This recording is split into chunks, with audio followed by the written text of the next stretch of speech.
Ikaw pala, Marco. Pasok ka dito. Kape tayo. Salamat, pre.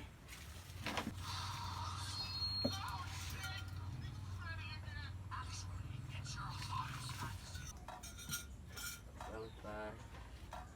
Kamusta ka na, pare? Anong balita? Okay lang, pre. Balita, malakas ka na mag-email, ah.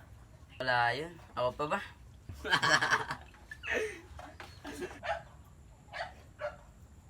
Mga pala, pre. Gusto mo maglakad-lakad sa kalsada, pre? Sige, tara. Ano, gusto mo? Ngayon na eh. Tara, sige. Doon na tayo. Tara.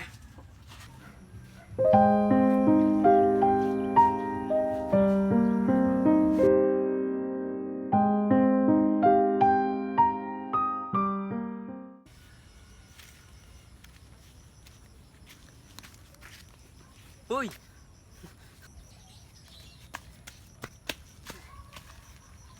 Bakit mo ko iniwan sa gitna ng kalsada?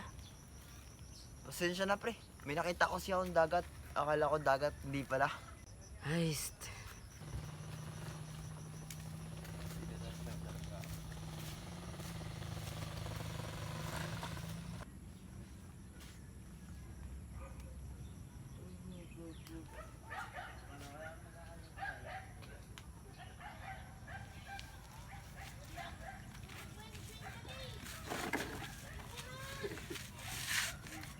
Pasensya na talaga kanina. Okay lang pre, basta't magkasama ulit tayo. Salamat, pre. Alam ko kanina, iiwanan mo talaga ako eh. Tara dito tayo, laro. Ano, tara.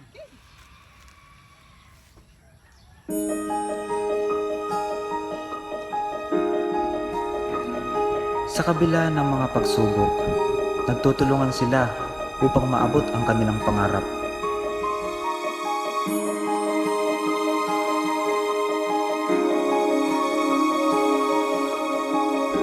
Sa wakas, natupad ang mga pangarap ng dalawang magkaibigan. Ang paglalakbay ay nagbibigay daan sa mas matibay na pagkakaibigan.